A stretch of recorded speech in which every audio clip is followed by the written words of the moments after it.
Let's get started. So, today I'm going to be talking about pre-processing and caching. This is going to be a relatively short. I don't want to add too much crazy stuff yet. Well, my next meeting, we'll talk about something a little more advanced, but this is a good lead into it. So, all right. From the big picture, our core idea is basically we want to do work once, and then we're going to reuse the results from that work a bunch of times. So we're going to do that using pre-processing and caching. So pre-processing is you do all the work before that work is queried, and caching is you query the work and then cache the results, like you store the results of the work that you've done. So those are fundamentally different, and we'll go over some examples of those.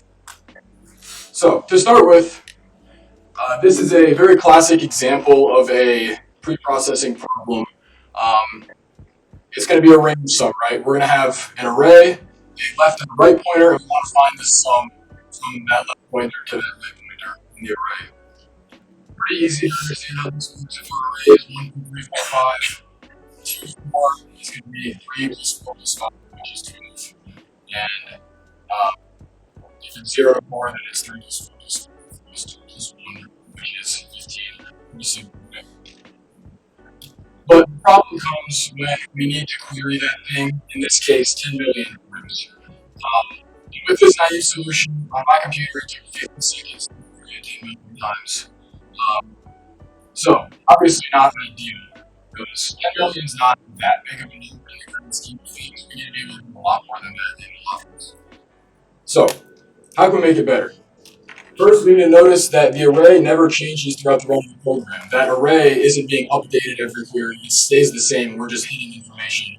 So what can we do with that? Do we have any ideas of what would be an easy way to cut down on the computation? If you remember the sum of the array from like the 0 to the 10th elements, we can just store that, and next time we need to like look at the sum of the 0 through the 11th elements, we can just get the remembered sum from the 0 to the 10th elements. Exactly. Yep. So what you just described is we're going to have an array. Let's just call it P. And it's going to consist of however many elements our array originally has. And all this is going to do is going to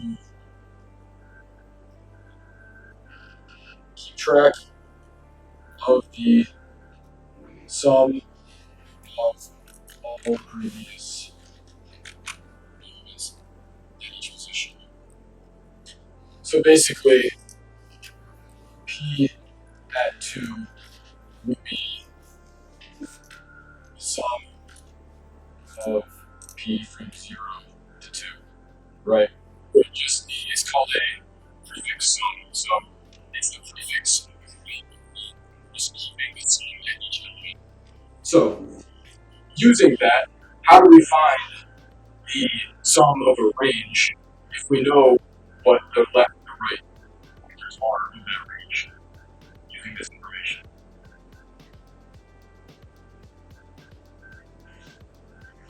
No ideas? One goal? Well, basically, all we need to do is take the value of our array P at that right pointer and subtract that left pointer. And that gives us the sum. Because basically, we are making it.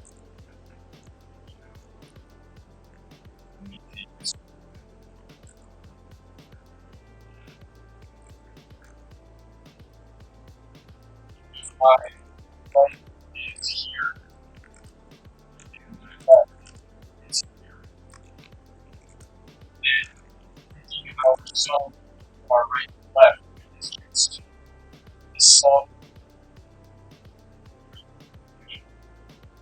This line is the sum.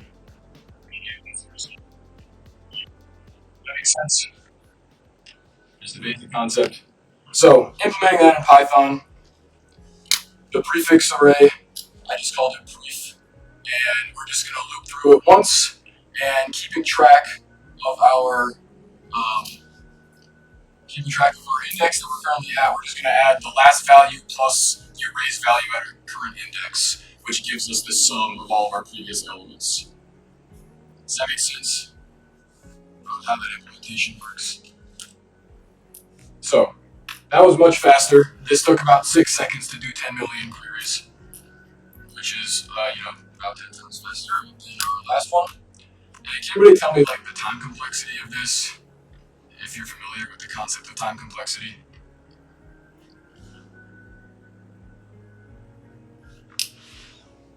So what's the time complexity for finding that prefix array?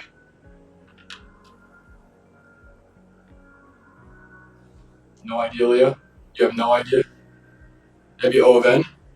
Yeah. For I in range n, we're doing something n times. And what's the time complexity for querying it? Just be constant. Yep, constant, exactly right. Because all we have to do is just hit the array twice. And so those are both constant operations. So another example of something that you can do as far as preprocessing goes is say I want to count the occurrences of how like a specific character in my interval. So fairly straightforward. All we're going to be doing is looping through each character in that interval, and if it's current character we're adding is equal to the one we're looking for, we're adding one to the number of them that we found, and then we're just returning that. So the number of L's in hello is 2. The number of L's in hello is 3. Pretty simple. But again, what if we want to do it 10 million times? That's where it becomes a problem. This took a minute and 4 seconds. So how about this one? What can we do here? Any ideas of how we can reprocess this? It's going to be a different prefix zone, but a similar idea.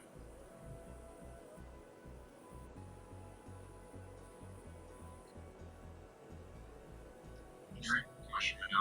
Right now it's already linear time, isn't it? Because you're just looking. Yeah, it's linear for each query. We want to avoid that. We want the queries to be constant time for processing.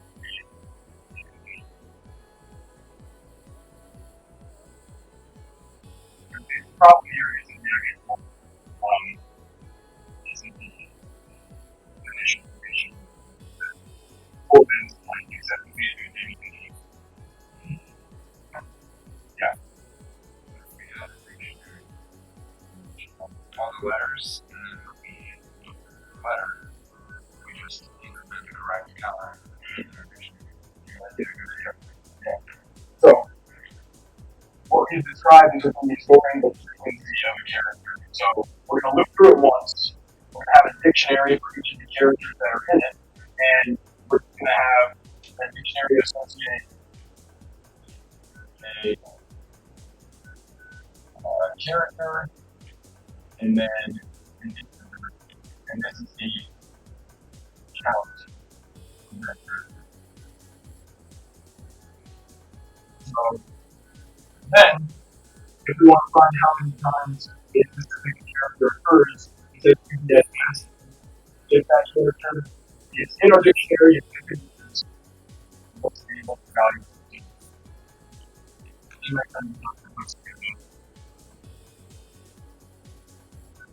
Yeah. If you're familiar with hash maps or dictionary, hash it's a constant operation because yeah, it's a constant operation.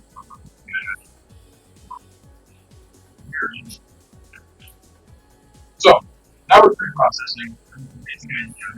Now let's talk about caching. So have you ever heard of caching?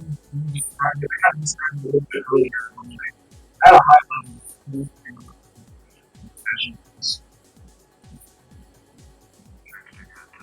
Like actual audio. that's true. That's true. That's true. Not exactly something, but I was important, but I appreciate it. Anybody else? Good. Exactly right. Cache, we're going to save on the books for computations later. Be a little bit more. So there's two main methods of caching. It can be tabulation and memoization. And that's not a typo. I didn't mean to put memorization. That's actually what is memoization. As in you're creating a memo for your tweet. So tabulation is considered the bottom-up approach. We store the result in a coded manner, and then we're doing the simplification of the process. Memoization is the top-down. That's the result from built in not necessarily other examples could make more sense. So both of these have to do with calculation and visualization of their initials, which is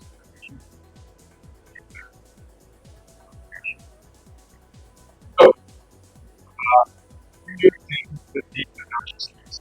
I'm sure most of you have seen the word Fibonacci series. It's just a series where the value is the last number of values. So the 10 and 20 is sort of fine, but the 1,000. So I can confirm this. Yeah, we caching out with times. If we have videos, It's all like lower combination, extract exactly right. So both tabulation and we're going to do exactly as described in but I have both of them here. The tabular is going to, like I said, kind of fill in the forms of purchase in the memoized version when something is to result next. So for the tabular, we have a table. We start with 0 and 1 being 1, which is definition of last table. And then for 2, and this is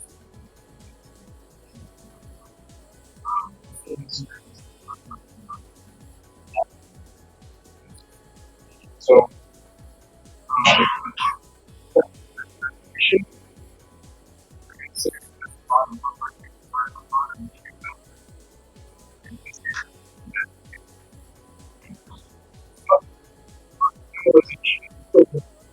is the dictionary here. And when they put in the feature in the dictionary, it needed to turn and dictionary.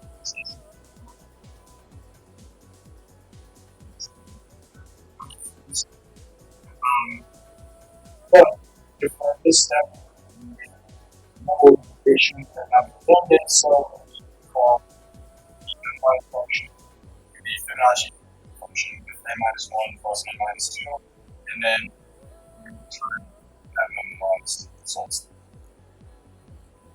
So these were a lot faster, 0.283 seconds, really close in time, 123 to 122. But yeah, that kind of describes, demonstrates, as it were, the importance of caching results because that is a phrase. Does that make sense? Anything I need to explain on that? No? Okay. Just a quick real world example.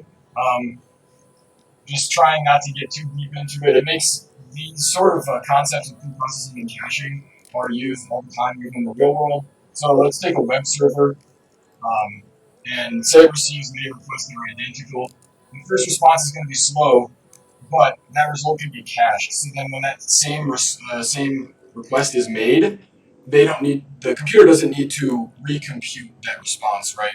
It just sends it right back. It already has that result cached. So take for example something like a database operation. You get an API endpoint and it brings up a list of users, right? Um, that first one, maybe there's 10 million users. That took a long time for that SQL operation to run. Probably not actually that long because SQL's fast, but if you cache that result, then it's an instant time, right? It's as fast as the network is. So yeah, that's kind of an example of where caching works in real life, and it's a huge thing. So, some trade-offs. Obviously, these are going to come at a cost of increasing memory.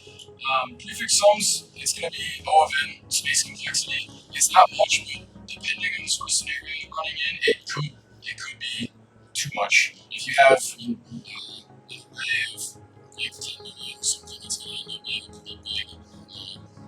Really cost for the additional array.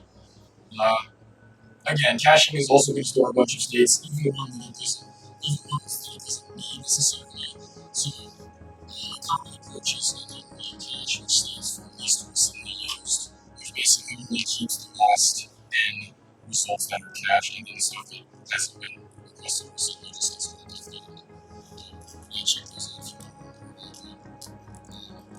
So basically, don't pre-process. Um, if there's going to be not very many queries, right? Like if that array is again 10 million long, but we're going to include it 10 times, it's probably not worth it to process it. It's also definitely not worth it to process it if the data is changing. Because every time the data changes, we process that array. And part of like this, again, but like I discussed in the last slide, um, it's if you have some sort of setup and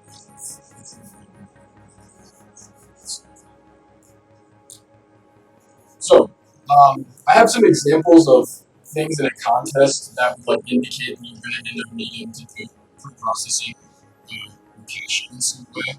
So these things are many queries, static array, offline queries, or repeated subproblems are going to be those things that the writer of the question is indicating that you need to do this way.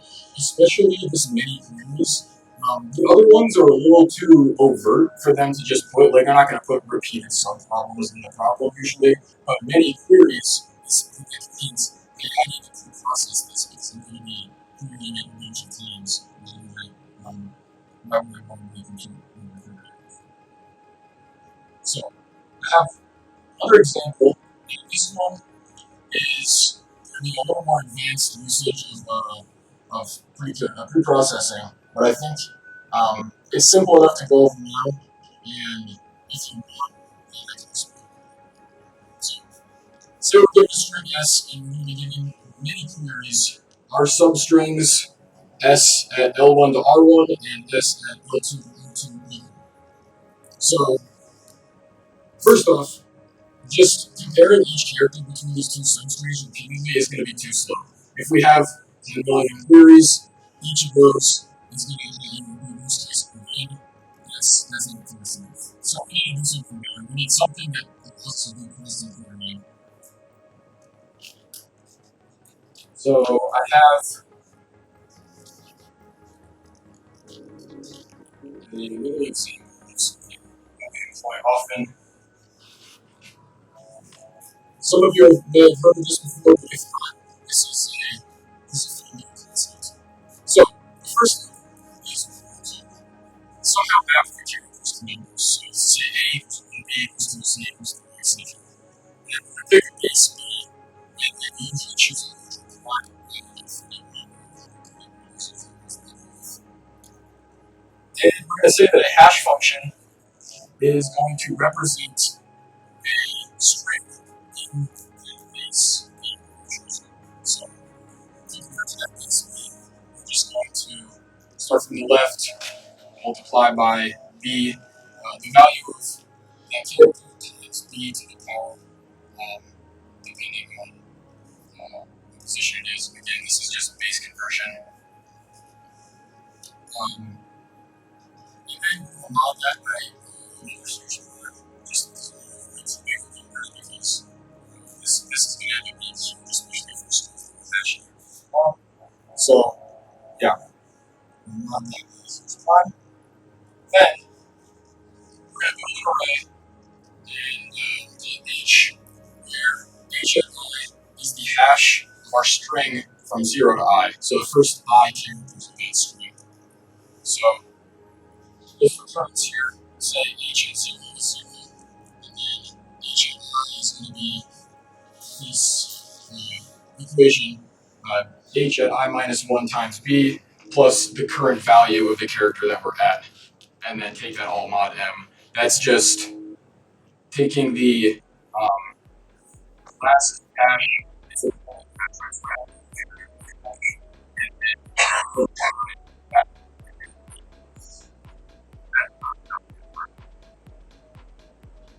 Makes sense. Just adding, just take the points from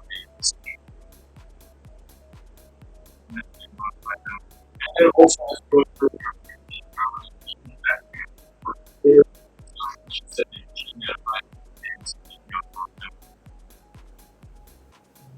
so next we want to get a hash. So say we want a hash of our string from 1 to r inclusive. So all we're going to need to do, even though we've already proved hashing this, is take a hash at r plus 1 minus that hash equal, and then multiply that computed value. And I'll explain why we do this here. So say our hash of first character of our string is minus 1, but the second character of minus 2, spread by minus 1. So now we're getting so for example, yeah, that work was one. The value of a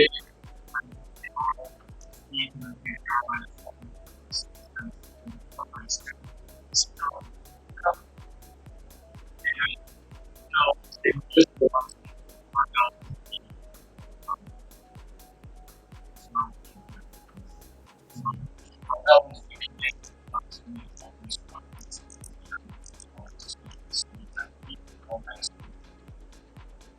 so that those are both cash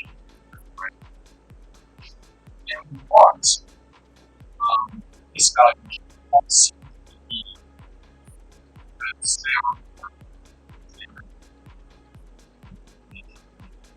so we want this value, but it's not what we the value of our hash and minus the hash because our dimension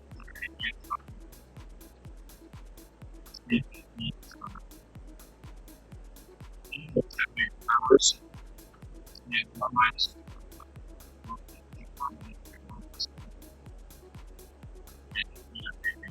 so we need to do that prefix so we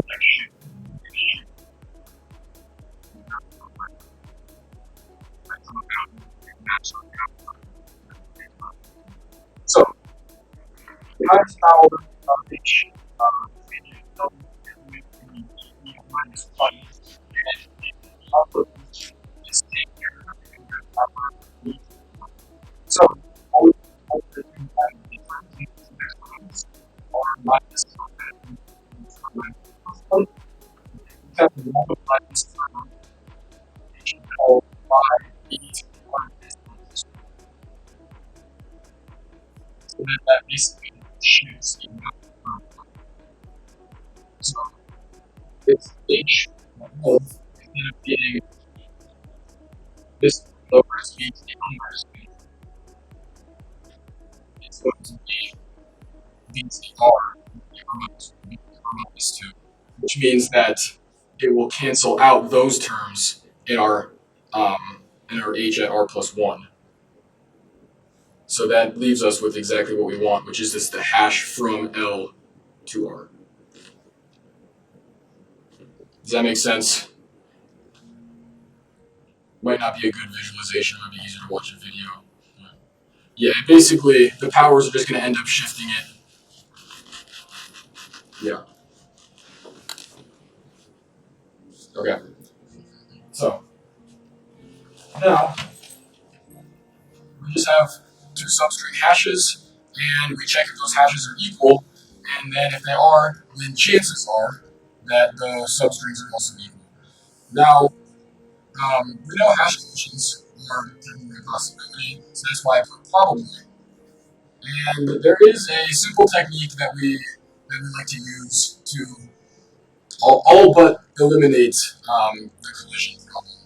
So, like I said, technically two substrings have the same hash, but what we're going to do is just hash this stuff twice.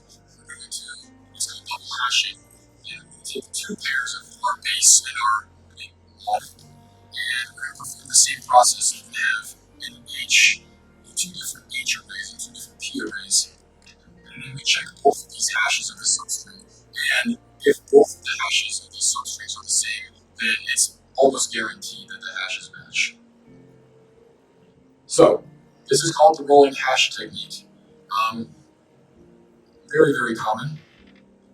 So, I have a little implementation in, in the code here.